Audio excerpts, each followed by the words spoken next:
मुझको न कुछ भी प्राप्त है, ब्रह्मा ही सबका नाश हो, मेरा न होता नाश है। मैं सत्य हूँ, मैं ज्ञान हूँ, मैं ब्रह्म देव अनंत हूँ। कैसे भला हो भय मुझे, निर्भय सदा निश्चिंत हूँ।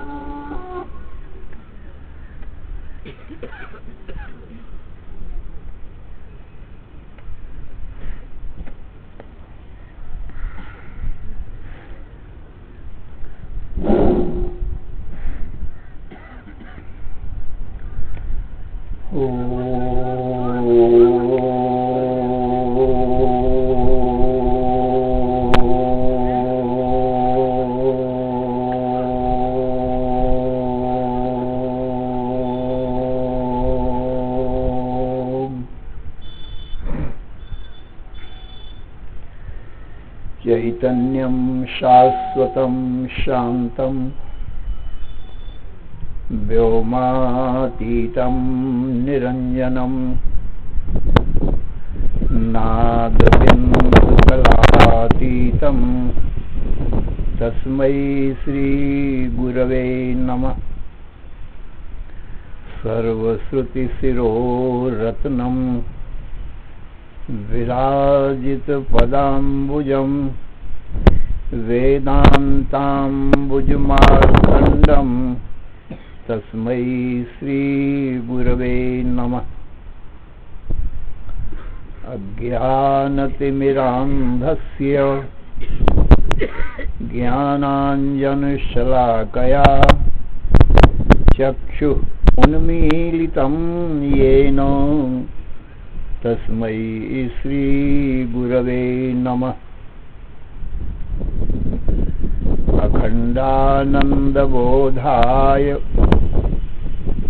शिष्यसन्तापहारिणे सच्चिदानन्दरूपाय रामाय गुरवे नमः। अखण्डमण्डलाकारं व्याप्तं येन चराचरं तत्पदं दर्शितं येन तस्मै श्रीगुरवे नमः। गुरुर्ब्रह्मा गुरुर्विष्णुः गुरुर्देवो महेश्वरः, गुरुः साक्षात् परं ब्रह्म तस्मै श्रीगुरवे नमः। न गुरोः अधिकं तत्त्वं न गुरोः अधिकं परं, गुरोः परतरं नास्ति तस्मात् सम्पूज्यते गुरो। ध्यानमूलं गुरोर्मूर्तिः, पूजामूलं गुरोः पदम्, मन्त्रमूलं गुरोर्वाक्यं, मोक्षमूलं गुरोः कृपा। ओम नमो ब्रह्मादिभ्यो ब्रह्म विद्या संप्रदाय कर्तृभ्यो वंश ऋषिभ्यो महद्भ्यो नमो गुरुभ्यः। सर्वोपप्लवरहितः प्रज्ञानघनः प्रत्यगर्थो ब्रह्मैवाहमस्मि। नारायणं पद्मभवं वसिष्ठं शक्तिं च तत्पुत्रपराशरं च व्यासं शुकं गौडपदं महान्तं गोविंद योगीन्द्रम् अथास्य शिष्यं श्रीशंकराचार्यम् अथास्य पद्मपादं च हस्तामलकं च शिष्यं तंत्रोटकं अन्यान् अस्मद्गुरून् सन्ततमानतोऽस्मि। श्रुतिस्मृतिपुराणानामालयं करुणालयं नमामि भगवत्पादं शङ्करं लोकशङ्करं शङ्करं शङ्कराचार्यं केशवं बादरायणं सूत्रभाष्यकृतौ वन्दे भगवन्तौ पुनः पुनः। ईश्वरो गुरुः आत्मेति मूर्तिभेदो विभागिने व्योमवद्व्याप्तदेहाय दक्षिणामूर्तये नमः। अशुभाने निराशिष्टे तनोति शुभसन्ततिं स्मृतिमात्रेण यत्पुंसां ब्रह्म तन्मङ्गलं परम्। अतिकल्याणरूपत्वात् नित्यकल्याणसंश्रयात् स्मर्तॄणां वर्धत्वाच्च ब्रह्म तन्मङ्गलं विदुः। ओंकारस्याथ शब्दस्य द्वयेतौ ब्रह्मणा पुरा कंठं भित्त्वा विनिर्यातौ तस्मान् मांगलिकौ उभौ। ओम तत्सत् परब्रह्मणे नमः। श्री राम जय राम जय जय राम। श्री राम जय राम जय जय राम। श्री राम जय राम जय जय राम। श्री राम जय राम जय जय राम। धर्म की अधर्म का प्राणियों में विश्व का हर हर महादेव। शरणय कारण करुण करुणा वरुणालय कर्तुम अकर्तुम अन्यथा कर्तुम समर्थ नित्य शुद्ध बुद्ध मुक्त स्वरूप अनंत कोटि ब्रह्मांड नायक परात्पर पूर्णतम पुरुषोत्तम परब्रह्म सच्चिदानंद घन सर्वज्ञ सर्वशक्तिमान सर्वाधार सर्वाधिष्ठान भगवान से सृष्टि के आदि में ओम ये ओंकार प्रकट हुआ। कल यही बताया जा रहा था। ये भगवान का सर्वश्रेष्ठ नाम है, भगवान के बताने के लिए ही प्रकट हुआ है और भगवान को बताने के बाद भगवान में फिर लीन हो जाता है।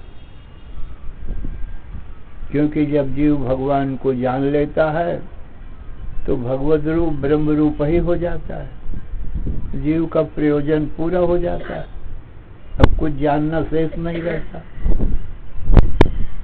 तो फिर नाम का प्रयोजन भी अब कुछ न रहा। वो तो भगवान को बताने के लिए ही ये ओम नाम प्रकट हुआ था। जब भगवान को बता दिया तब इसका कोई मतलब नहीं रहा।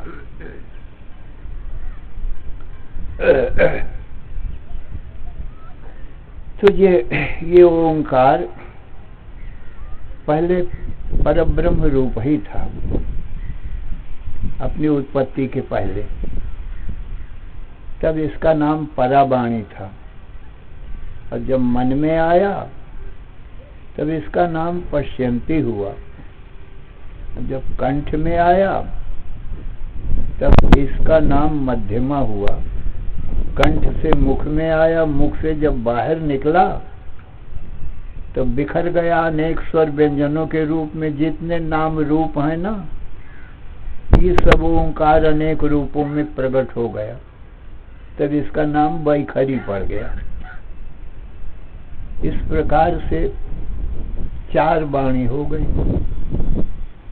एक ही चार रूप में हो गया है, परा, पश्यंती, मध्यमा और बैखरी। अब ये जब लय होता है तो बैखरी वाणी मध्यमा में लीन हो जाती है। मध्यमा मन में आया तो पश्यंती है ना, तो मन में लीन हो जाता है और मन परब्रह्म परमात्मा में लीन हो जाता है। वो संसार समाप्त हुआ, फिर एक अद्वितीय ब्रह्म रह गया। तो ये ब्रह्म को ज्ञान कराता है कि जहां से मैं निकला हूं वही परम ब्रह्म परमात्मा है। ये सबको ज्ञान करा रहा है। मैं तो ब्रह्म को बताने के लिए प्रकट हूं। तो वो ब्रह्म है जहां से मैं प्रकट हुआ हूं। पहले मैं परब्रह्म रूप ही था, फिर मैं ही मन में आया तो पश्चिमती का रूप धारण किया, कंठ में आया तब मध्यमा का रूप धारण किया, और कंठ से मुख में आया और मुख से जब बाहर निकला तो स्त्री पुरुष मनुष्य पशु पक्षी वृक्ष पर्वत सूर्य चंद्र अनेक रूप में को धारण मैंने ही किया। इसलिए ये ओंकार कहता है ये सब मेरा रूप है। ओंकार को ही प्रकृति कहते। प्रणवत्वात् प्रकृति रीति बदंती ब्रह्मवादिना। प्रणव रूप होने से माया को भी प्रकृति कहते हैं। प्रणव नाम ही ओंकार का है। भगवान कृष्ण ने गीता में कहा है प्रणवः सर्ववेदेषु शब्दाखे पौरुषम नृषु। प्रणवः सर्ववेदेषु, सब वेदों में प्रणव मैं ही हूँ। मैंने ओंकार मैं ही हूँ, क्योंकि अपने से ही प्रकट हुआ हूँ और अपने आप को बताने के लिए प्रकट हुआ हूँ। इसलिए मुझसे ओंकार प्रकट होता है और फिर मुझ में ही लीन हो जाता है। तो अकार उकार मकार, ये ओंकार के तीन रूप, ये तीनों मिल करके ओम बन जाते हैं, एक अक्षर हो जाता है। आकार ने, ये जागृत का जो संसार है, ये आकार ने सब नाम रूप धारण किए, और उकार ने स्वप्न के सब नाम रूप धारण किए, और मकार ने जागृत स्वप्न को अपने में लय किया। इसलिए जागृत स्वप्न सुसुप्ति ये आकार उकार मकार का रूप हुआ, माने ओंकार का रूप हुआ। ओम इतना कहने से कितना जान लेना चाहिए? जागृत स्वप्न सुसुप्ति माने आकार उकार मकार, ये ओंकार का इतना रूप है। ब्रह्म का रूप क्या है? ओंकार ब्रह्म को कैसे बताता है? ओंकार कहता है कि मैं तो स्वर व्यंजन रूप हूँ, नाम हूँ, और जितने रूप हैं वो मेरे ही रूप हैं, नाम भी और रूप भी। ये तो मेरा स्वरूप है। मैं तो जानता नहीं ब्रह्म को। जितने भी नाम है ना हमारे तुम्हारे, वो जड़ है, उनको तो ज्ञान नहीं ना है, पर हम अपने नाम को भी जानते हैं। यह शरीर का रूप है और शरीर ही का नाम है। हमारा तुम्हारा तो कोई नाम नहीं है, कोई रूप नहीं है। सब शरीरों में हम रहते हैं और नाम और रूप को जानते देखते हैं। भला इसलिए नाम रूप शरीर से अलग है, असंग है।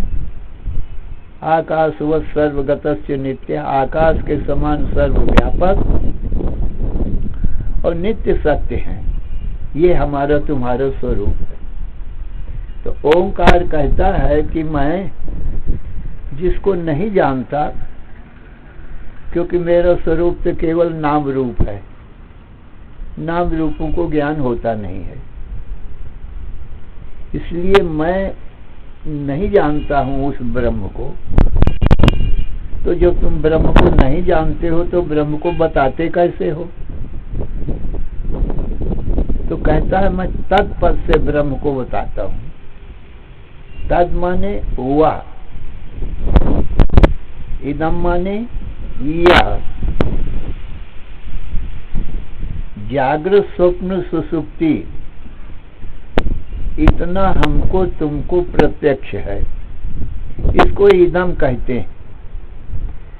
यह जागृत है, इदम माने यह, और तद माने वह। तो ये जागृत है। इसके बाद स्वप्न आया तो कहते हैं ये स्वप्न है। फिर गाढ़ निद्रा आई तो कहते हैं ये सुसुप्ति है। इतना इदम है। ओंकार कहता है ये इदम मेरा रूप है। ये जागृत स्वप्न सुसुप्ति तो जानते नहीं ना है। आकार उकार मकार का रूप है, इनको तो ज्ञान नहीं है। तो जब तुमको ज्ञान नहीं है तो ब्रह्म को कैसे बताते हो? तो कहता है इदम मेरा रूप है, और जो इसको जानता है तद ब्रह्म। इस प्रकार से मैं उस ब्रह्म को बताता हूँ, तत्पद से बताता हूँ। वह ब्रह्म है जिसको मैं नहीं जानता, जिससे मैं प्रकट हुआ हूँ और जिसमें लय हो जाऊंगा, वह ब्रह्म है। और तत्वमसि, अरे जीव, वही तेरा स्वरूप है। क्योंकि मुझको ज्ञान नहीं, मैं तुझको नहीं जानता, ब्रह्म को नहीं जानता, परंतु ये अपना स्वरूप तो मैं बताता हूँ। जागृत स्वप्न सुसुप्ति इतना मेरा स्वरूप है। परंतु जो मुझको जानता है वह ब्रह्म है, और तत्वमसि है जीव, वही तेरा स्वरूप है। क्योंकि तू भी जानता है जागृत स्वप्न सुसुप्ति को। ये सब नाम रूपों को तू जानता है, ये नाम रूप नहीं जानते किसी को। तो मेरा स्वरूप तो केवल नाम रूप है। सारा संसार नाम रूप मेरा ही स्वरूप है, और संसार में तीसरी चीज है ही नहीं। तो नाम रूप से भिन्न सच्चित आनंद स्वरूप ब्रह्म ही है। अन्नपूर्णोपनिषद में लिखा है, अस्ति भाति प्रियम रूपम नाम चेत्यंश पंचकम आद्यत्रयम् ब्रह्म रूपम जगद रूपम ततोद्वयम्। अस्ति भाति प्रियम रूपम नाम चेत्यंश पंचकम। संसार में 5 अंश हैं। कौन कौन? अस्ति भाति प्रिय, ये 3 हुए। नाम रूप, ये 2 हो गए, 5 हो गए ना। अस्ति भाति प्रिय नाम रूप, सारे संसार में ये 5 अंश हैं। अब ये पांचों में जो अस्ति भाति प्रिय है, आद्य त्रयम ब्रह्म रूपम, आदि के ये तीनों, ये ब्रह्म का स्वरूप, अस्ति भाति प्रिय। और बचे कितने? 2। जगत रूपम ततोद्वयम, नाम रूप, ये जगत का स्वरूप है, फिर और कोई है नहीं।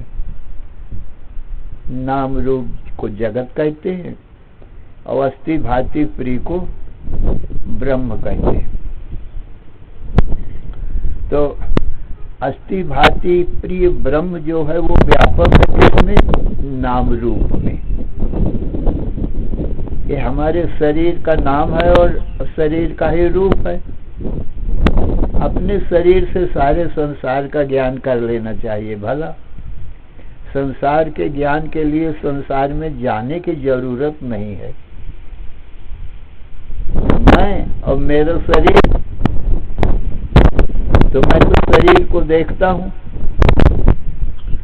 शरीर मुझको नहीं देखता है। ये शरीर दृश्य है, ये शरीर का नाम भी है और शरीर का ही रूप है। और मैं जीवात्मा हूँ, इसके भीतर मेरा न कोई नाम है न मेरा कोई रूप है। मैं निर्गुण निराकार हूँ। तो अस्ति भाति प्रिय के दूसरे नाम है सत्य चित आनंद। भला माने ब्रह्म के दूसरे नाम सच्चित आनंद। अस्ति माने सत, अस्ति सत, अस्ति माने है को सत कहते हैं। अस्ति सत, और भाति इति चित, भाति का अर्थ होता है चित, भादीप्तव धातु, तो भाति माने चित, और प्रिय का होता है आनंद, प्रिय तेति आनंद।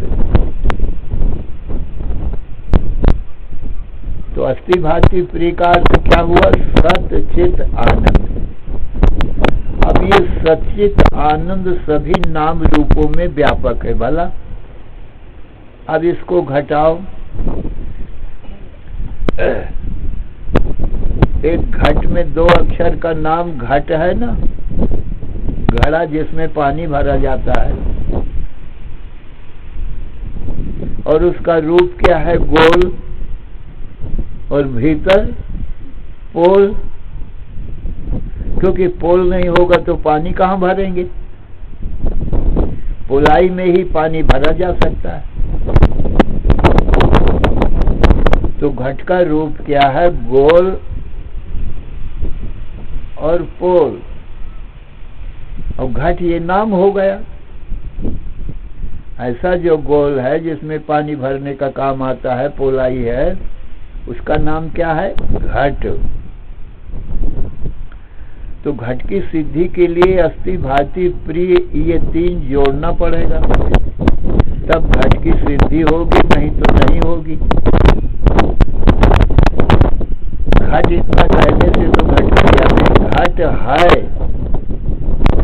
लोग कहते हैं ये घट है, ये मठ है, तो घट है, ये है को सत कहते हैं सज्जनों, अस्थि कहते हैं। अस्थि माने है। तो 2 अक्षर के घट में ये अस्थि व्यापक है ना, और भास रहा है, भाति इति चित। घट है और भासता है किसको? चित्त को ही भासेगा, चेतन को, ज्ञान को। इसलिए भाति का अर्थ चिद होता है। और घट प्रिय है, और प्रिय नाम आनंद का है, तो ब्रह्म भी इसमें व्यापक है आनंद रूप से। तो सत रूप से है, चिद रूप से भाषित हो रहा है, क्योंकि ब्रह्म के बिना कैसे भासेगा। और प्रिय माने आनंद है, क्योंकि पानी भरने का काम देता है, इसलिए आनंद है। तो सज्जनों, इस प्रकार से घट इस नाम रूप में अस्थि भाति प्रिय ब्रह्म व्यापक है। भला सच्चित आनंद व्यापक है। अब इसी प्रकार से हर नाम रूपों में घटा लेना चाहिए। मनुष्य है, मनुष्य दिख रहा है, भास रहा है, और मनुष्य आनंद देता है। तो अस्थि भाति प्रिय इस मनुष्य नाम और रूप में व्यापक है। तो जितने संसार के नाम रूप हैं उसमें अस्थि भाति प्रिय ये ब्रह्म व्यापक है, हर नाम रूप। अब अस्थि भाति प्रिय सज्जनों, ये माया का कार्य, वो नाम रूप माया का कार्य है। ये प्रणव अक्षर से बना है, ओंकार से बना है नाम और रूप। ओंकार ने ये सब रूप धारण किए हैं। ओंकार प्रकृति है, माया है, वो सत्य नहीं है। तो देखो, इस प्रकार से सारे नाम रूप पृथ्वी का कार्य हैं। इसलिए जब प्रलय आएगी ना, तो इस पृथ्वी में सब नाम रूप खत्म हो जाएंगे। तो नाम रूप का देखो अभाव हो जाएगा, पर अस्थि भाति प्रिय ब्रह्म है, और हमारा तुम्हारा वो आत्मा भी है। आत्मा ब्रह्म है, और ब्रह्म हमारा तुम्हारा स्वरूप आत्मा है। ब्रह्म आत्मा में अभेद है, भेद नहीं है। केवल नाम रूप जगत में भेद दिखाई पड़ता है, ये स्त्री है, ये पुरुष है। इन नाम रूपों का केवल भेद है। ये मनुष्य है, ये पशु पक्षी है, ये वृक्ष है। तो नाम रूपों में ही ये भेद है। ये ओंकार ने भेद नाम रूप धारण किए, पर अस्थि भांति प्री तो आत्मा है, ब्रह्म है, उसमें भेद नहीं है, उस सब में बराबर रहेगा। तो देखो सारे ही नाम रूप प्रलय में पृथ्वी में लीन हो जाते हैं, तो सब नाम रूप खत्म हो गए ना। पर अस्थि भांति प्री ये तो सत है ना, सदा रहेगा ना। अब पृथ्वी में ये रहेंगे व्यापक। पृथ्वी है, पृथ्वी भासती है, प्रतीत हो रही है, किसको? मुझे ही प्राप्त हो दिखाई पड़ती है ना, पृथ्वी तो नहीं देखती। ये नाम रूप दोनों ही जड़ हैं, ओंकार ने धारण किए हैं, इसलिए पृथ्वी जड़ है। तो पृथ्वी है और पृथ्वी भासती है और पृथ्वी प्रिय है। प्रिय है माने सबको आनंद देती है, क्योंकि सब लोग इस पृथ्वी में रहते हैं, चलते हैं, फिरते हैं, और पृथ्वी का दिया हुआ अन्न, गेहूं, जौ, चना आदि खाते पीते भी हैं, इसलिए पृथ्वी सबको आनंद देती है। तो ये पृथ्वी का आनंद नहीं है सज्जनों, फिर किसका है? कहा आनंद स्वरूप तो आत्मा है, परमात्मा ही है, इसका अपना आनंद नहीं है। तो सचेत आनंद स्वरूप आत्मा पृथ्वी में व्यापक है। अब फिर जब महाप्रलय आता है ना, तो पृथ्वी जल में लय हो जाती है। पृथ्वी से 10 गुना जल बड़ा है, इसलिए जब महाप्रलय होती है तो पृथ्वी जल में लय हो जाती है, मग्न हो जाती है, डूब जाती है, घुल मिल जाती है। तो पृथ्वी का नाम रूप चला गया ना। अब अस्थि भांति प्री तो नित्य सत्य ब्रह्म है, वो तो जाने वाला नहीं, जल में व्यापक है। जलम अस्ति, जलम भाति और जलम प्रिया।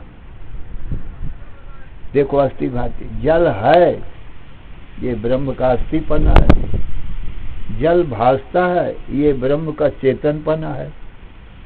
और जल प्रिय है, ये ब्रह्म का आनंदपना है। जल प्रिय इसलिए है कि प्यास बुझाता है जल, इसलिए जल सबको प्यारा लगता है। सज्जनों, ये जो जल में प्रियता है, ये जल की नहीं है, हमारे तुम्हारे आनंद स्वरूप आत्मा की है। जल में जो सत्यता है वो आत्मा की ही है।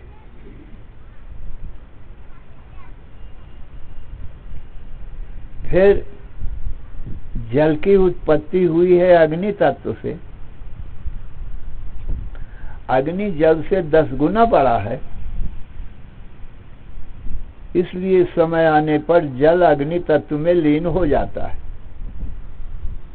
अग्नि से उत्पन्न होता है जल, अग्नि में रहता है, पुनः अग्नि में लय हो जाता है। तो जल का नाम रूप देखो खत्म हो गया। पर अस्थि भांति प्रिय समाप्त नहीं होगा, क्योंकि वो ब्रह्म का स्वरूप है। अग्नि है, अग्नि भासती है और अग्नि प्रिय है, क्योंकि सर्दी दूर करती है, प्रकाश करती है, अंधेरा दूर करती है। अग्नि में गुण है, उसे कच्चा भोजन पक जाता है, इसलिए अग्नि सबको प्रिय है। तो वो प्रियता अग्नि की नहीं है, वो आत्मा ब्रह्म की है। क्योंकि ये सब जड़ पदार्थ है ना, जड़ पदार्थों में आनंद कहाँ से आएगा? तो अस्थि भांति प्रिय जो अग्नि में भासता है, वो आत्मा का है, ब्रह्म का है। अब फिर समय आने पर अग्नि तत्व वायु तत्व में लीन हो जाता है। अग्नि से 10 गुना वायु तत्व बड़ा है, वायु से अग्नि उत्पन्न होता है, वायु में ही रहता है और वायु में फिर लीन हो जाता है। तो अग्नि का देखो नाम रूप खत्म हो गया।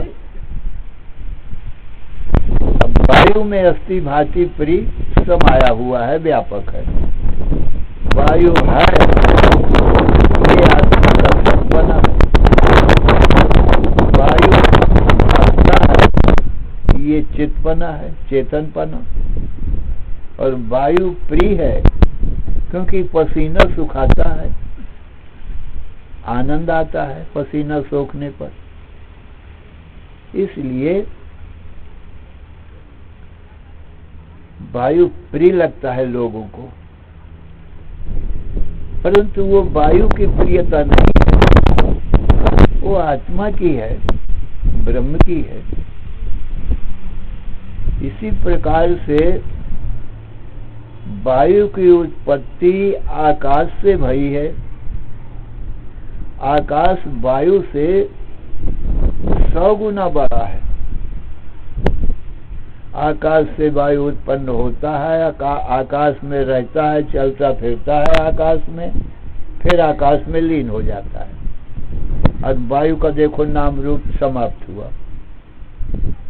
परंतु अस्थि भांति प्रिय ब्रह्म है, माने सच्चित आनंद ब्रह्म है। उसकी तो उत्पत्ति भई नहीं, वो तो समाप्त नहीं होगा। वही हमारा आत्मा है सज्जनों। फिर आकाश की उत्पत्ति कहाँ से भई है? परमात्मा से, अथवा हमारी तुम्हारी आत्मा से। तो आकाश आत्मा में लीन हो जाएगा, क्योंकि आत्मा से उत्पन्न हुआ है। जो जहाँ से उत्पन्न होता है वहाँ ही उसको लीन होना है। तो आकाश आत्मा से उत्पन्न हुआ है, इसलिए आत्मा में लीन हो गया। अब पांचों भूत खत्म हो गए ना। अब कौन बचा? मैं आत्मा ही बचा। आत्मा नाम अपना है। आत्मा को ही परमात्मा कहते हैं, ब्रह्म कहते हैं। तो श्रुति भगवती कहती है इस क्रम को, तस्माद् वा एतस्माद् आत्मन आकाशसम्भूतः आकाशाद् वायुः वायोः अग्निः अग्नेः आपः अद्व्या पृथ्वी पृथिव्या ओषधयः ओषधिभ्यो अन्नम् अन्नात् पुरुषः स वा एष पुरुषोन्नरस्मयः।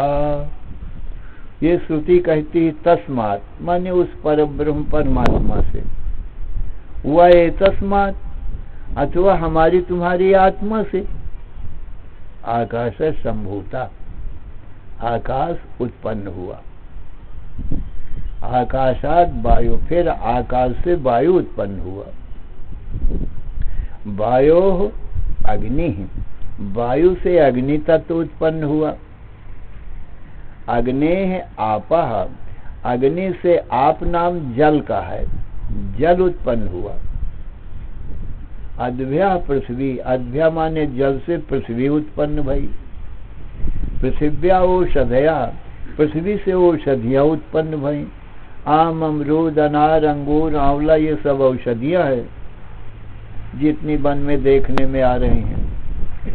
औषधिभ्यो अन्नम, इन्हीं औषधियों से अन्न उत्पन्न हुआ। गेहूं जौ चना ज्वार बाजरा ये सब अन्न है। अन्नात रेता, अन्न से रेत माने बीज की उत्पत्ति भई। और रेतसः पुरुषः, उसी बीज से ये सब पुरुषों की उत्पत्ति हो गई। सवाएस पुरुषो नरसमयः, ये अन्न रस में जितने भी ये पुरुष हैं, ये कहाँ से? वही परब्रह्म परमात्मा से चले ही न क्रम से, वही अनेक रूप में दिखाई पड़ रहा है। उसी से अब इसको विपरीत क्रम से फिर लय करो। जितने पुरुष हैं सब पृथ्वी में लीन हो जाएंगे। अन्न और औषधियां सब और पृथ्वी जल में, और जल अग्नि में, और अग्नि वायु में, और वायु आकाश में, और आकाश हमारी तुम्हारी आत्मा और परमात्मा तो फिर एक ही है, क्योंकि आत्मा की तो उत्पत्ति भई नहीं जो लीन होवे। आत्मा का तो जन्म मरण होता नहीं है, इसलिए फिर अंत में क्या बचा? सच्चित आनंद आत्मा बचा, क्योंकि सत की न उत्पत्ति होती है न नाश होता है। सत से ये असत की उत्पत्ति भई है। ये सब असत है, जो उत्पन्न होते हैं वो असत होते ही हैं। माटी से घट उत्पन्न हुआ, इसलिए माटी तो सत है और घड़ा असत है। घड़े को फिर माटी में लीन होना ही पड़ेगा। जल से तरंगें उत्पन्न होती हैं, इसलिए जल तो सत्य है, परंतु जो लहर फेन बुलबुले उत्पन्न हुए हैं वो सत्य नहीं है, वो असत है। उनको तो जल में लय होना ही पड़ेगा। इस प्रकार से जिसकी उत्पत्ति होती है उसका ही नाश होता है, और जिसकी उत्पत्ति नहीं हुई उसका नाश भी नहीं होता। तो आत्मा या परमात्मा की सज्जनों उत्पत्ति नहीं हुई। आत्मा हमारा तुम्हारा सबका अपना निजी स्वरूप है, स्वभाव सिद्ध स्वरूप है, सच्चिदानंद सत, इसलिए कि उत्पत्ति नाश नहीं होती है, इसलिए सत कहते हैं। चित अनंत अखंड ज्ञान रूप है, और आनंद अत्यंत प्रिय है आत्मा। अपनी आत्मा सबसे प्यारा होता है, आनंद स्वरूप है ना। आत्मा से प्यारा कोई नहीं होता है। वित्तात् पुत्रः प्रियो पुत्रात्, पिंडः पिंडात् तथेन्द्रियम्, इंद्रियाच्च प्रियः प्राणः, और प्राणात् आत्मा प्रियः परः। कहते हैं सबसे कम प्रीति धन में होती है, पैसे कौड़ी में होती है, और धन से ज्यादा प्यारा कौन होता है? कहा पुत्र, क्योंकि कठिनता से परिश्रम से कमाए हुए धन को पुत्र के पालन पोषण में, पढ़ाने लिखाने में पिता लगा देता है। इसलिए धन से प्यारा पुत्र होता है। पुत्र से प्यारा कौन होता है? अपना शरीर। यदि पुत्र अपने शरीर को दुख देने लगे तो पुत्र प्यारा नहीं होता है, अपना शरीर प्यारा होता है। अब अपने शरीर से प्यारा कौन होता है? इंद्रियां। कोई आंख कान निकालने लगे, काटने लगे, आंख कान नाक, तो लोग कहते हैं कि भाई चाहे शरीर में 2-4 डंडे लगा ले, परंतु इंद्रियों को ना निकाल, आंख ना निकाल, कान नाक मत काट, यही लोग कहते हैं। इसलिए ये स्थूल शरीर से इंद्रियां ज्यादा प्यारी हैं। इंद्रियाच्च प्रियः प्राणः, और इंद्रियों से प्यारे कौन हैं? कहा प्राण। आंख में या कान में नाक में कोई दोष आ जाए, फोड़ा फुंसी हो जाए, जहरीली मवाद पड़ जाए, तो लोग डॉक्टर के पास जाते हैं। डॉक्टर कहता है ये तुम्हारी आंख में जहरीला फोड़ा हो गया है और जहरीली मवाद इसमें पड़ गई है, इस आंख को यदि निकलवा दो तो तुम्हारे और सब अंग बच सकते हैं और प्राण बच सकते हैं। तो मरीज कहता है कि अच्छा डॉक्टर साहब आप ये आंख निकाल दो फिर, क्योंकि प्राणों की रक्षा प्राण ज्यादा प्यारे है ना, इसलिए उस आंख को निकला करके भी लोग जीना चाहते हैं, प्राणों की रक्षा करने जाते हैं। प्राणादात्मा प्रियः परः, और प्राणों से ज्यादा कौन प्यारा है? कहा आत्मा। जब किसी को असह्य दुख होता है, बहुत वेदना होती है, दुख सहा नहीं जाता, तब लोग कहते हैं हे भगवान जल्दी प्राण चले जाएं तो मैं सुखी हो जाऊं। कितने लोग जब बहुत कष्ट होता है, दुख नहीं सहा जाता, तो कुआं में कूद पड़ते हैं, गंगा में कूद पड़ते हैं, कोई जहर खा लेते हैं, कोई आग लगा के जल के मर जाते हैं, कोई फांसी लगा लेते हैं, क्योंकि बहुत दुख होता है तो यही लगता है जल्दी प्राण चले जाए तो अच्छा है। कई लोग अस्त्र शस्त्र से अपना घात कर लेते हैं, जब बहुत दुखी होते हैं तो बंदूक से अपने को गोली मार लेते हैं। तो सज्जनों, प्राणों से ज्यादा अपना आत्मा प्यारा है। सज्जनों, ये जो प्यारे थे आत्मा के संबंध से प्यारे थे, और आत्मा तो स्वभाव से ही प्यारा है। प्यारा है माने आनंद स्वरूप है। सबसे प्यारा सज्जनों अपनी आत्मा ही है। आत्मा के संबंध से स्त्री, पुत्र, मित्र, धन, शरीर, इंद्रिय, बुद्धि, प्राण ये प्यारे लगते हैं, पर आत्मा तो अपने स्वतंत्र स्वभाव से ही प्यारा है। इसलिए सज्जनों, अपना आत्मा सच्चित आनंद रूप श्रुति, स्मृति और पुराणों से सिद्ध है। आत्मा से प्यारा कोई नहीं, आत्मा से सत्य कोई नहीं है। सदा एक आत्मा ही रहता है। संसार उत्पन्न होता है इसलिए सदा नहीं रहता, आत्मा उत्पन्न नहीं होता इसलिए सदा रहता है। तो सज्जनों, श्रुति यही बताती है कि अपनी आत्मा से या परमात्मा से यह संसार उत्पन्न होता है और फिर आत्मा में लय हो जाता है। अंत में आत्मा ही माने हमारा तुम्हारा स्वरूप शेष रह जाता है। जैसे तरंगें जल से उत्पन्न होती हैं, फिर जल में लय हो जाती हैं, फिर एक जल ही रह जाता है। ऐसे ही सच्चिदानंद सिंधु हमारी आत्मा से ये नाम रूप जगत उत्पन्न होता है तरंगों की भांति, फिर आत्मा रूपी आनंद सिंधु में लय हो जाता है। श्री राम जय जय राम। श्री राम जय जय राम। श्री राम जय जय राम। श्री राम जय जय राम। धर्म की अधर्म का, प्राणियों में विश्व का हर हर महादेव। सद्गुरुदेव भगवान की